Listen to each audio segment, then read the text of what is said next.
Everyday Islam with Hareen Zishan. السلام علیکم مائی YouTube family, کیسے ہیں آپ؟ امید ہے کہ ٹھیک ہوں گے، جہاں رہیں خوش رہیں۔ سب سے پہلے میری چینل کو سبسکرائب کر دیں اور بیل نوٹیفیکیشن بھی آن کر دیں تاکہ آپ کو میری ہر ویڈیو ملتی رہے۔ چلیے تو اپنی ویڈیو کا آغاز ایک اچھی سی بات سے کرتے ہیں۔ ایک مثال ہے کہ جب بارش رک جائے تو چھتری ہاتھ پر بوجھ لگتی ہے، اسی طرح لوگوں کو آپ اچھے تب تک لگتے ہیں جب تک آپ ان کو فائدہ دیتے ہیں۔ چلیے تو اپنی ویڈیو کی طرف چلتے ہیں۔ آج میری ویڈیو کا ٹاپک ہے دعا۔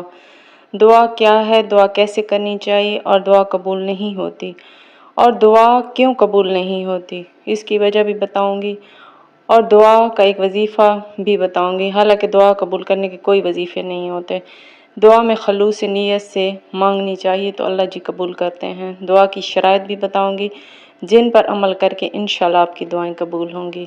تو سب سے پہلے جان لیتے ہیں کہ دعا کیا ہے۔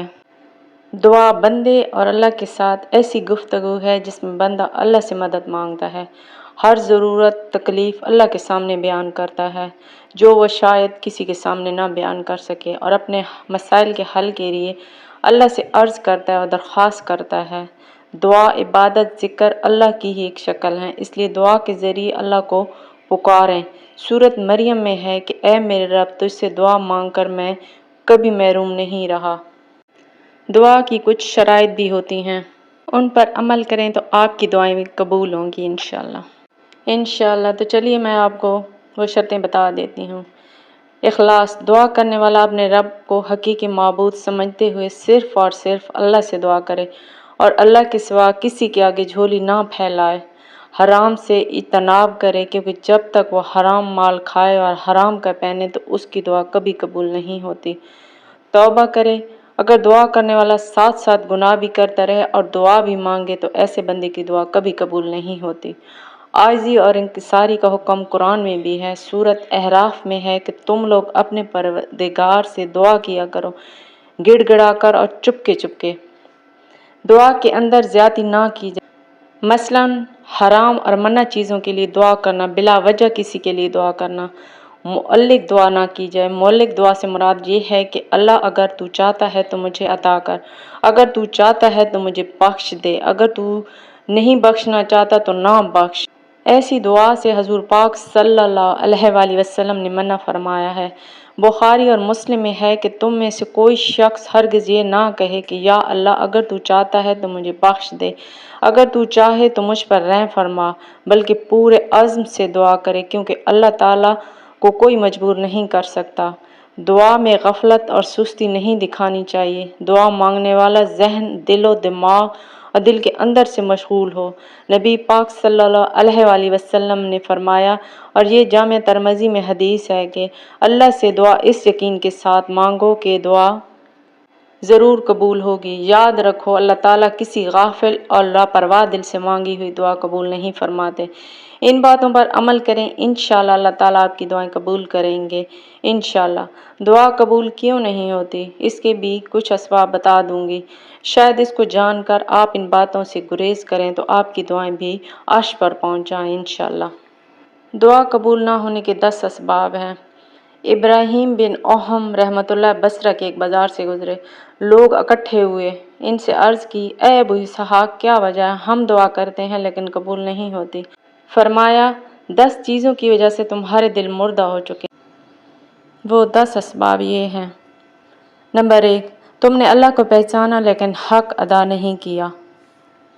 نمبر 2، تم نے دعویٰ کیا کہ تم مہربان مصطفیٰ ہو لیکن آپ صلی اللہ علیہ وسلم کو سنت کو چھوڑ دیا۔ نمبر 3، تم نے قرآن پڑھا لیکن عمل نہیں کیا۔ نمبر 4، تم نے اللہ کی نعمتیں کھائیں لیکن شکر ادا نہیں کیا۔ نمبر 5، تم نے کہا شیطان تمہارا دشمن ہے لیکن تم نے مخالفت نہیں کی۔ نمبر 6، تم نے کہا جنت حق ہے لیکن تم نے اس کو حاصل کرنے کی کوشش نہیں کی۔ 7، تم نے کہا جہنم حق ہے لیکن اس سے بھاگے نہیں۔ 8، تم نے کہا موت برحق ہے لیکن اس کے لیے تیاری نہیں کی۔ 9، تم نیند سے جاگے تو لوگوں کے عیب بیان کرنے لگے لیکن اپنے سارے عیب بھول گئے۔ 10، تم نے اپنے مردے دفن کیے، ان سے عبرت حاصل نہ کی۔ ہم ہر مصیبت میں اللہ کو پکارتے رہے، پھر مصیبتوں کے خاتمے پر اسے بھول گئے۔ قبولیت کی امید کیسے رکھیں؟ گناہوں کے سبب اس کا راستہ ہی بند کر چکے ہیں۔ چلیے تو میں آپ کو بتا دیتی ہوں کہ قبول دعا کی کون سی 2 گھڑیاں ہوتی ہیں۔ جب نماز کے لیے اذان کہی جا رہی ہو، جب جہاد فی سبیل اللہ کے لیے صفیں باندھی جا رہی ہوں۔ اینڈ میں آپ کو دعا قبول ہونے کا وظیفہ بھی بتا دیتی ہوں۔ حضرت سعد رضی اللہ عنہ سے روایت ہے کہ حضور پاک صلی اللہ علیہ وسلم نے فرمایا، مچھلی کے پیٹ میں حضرت یونس علیہ السلام نے یہ دعا مانگی تھی، لا الہ الا انت سبحانک انی کنت من الظالمین۔ جو مسلمان اس کے ذریعے سے دعا مانگے قبول کی جائے گی۔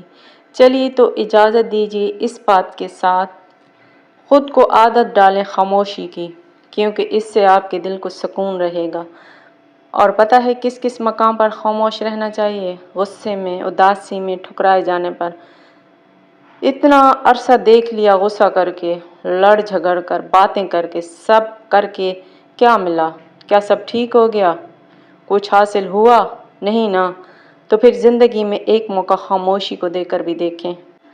اوکے، اللہ حافظ مائی یوٹیوب فیملی۔ امید ہے آج کا ٹاپک آپ کو بہت زیادہ پسند آیا ہوگا۔ اگر پسند آیا ہو تو میری ویڈیو کو لائک، کامنٹس اور چینل کو سبسکرائب کر دیں۔ تب تک کے لیے اجازت دیجیے، اپنا خیال رکھیے گا اور دعا میں یاد رکھیے گا۔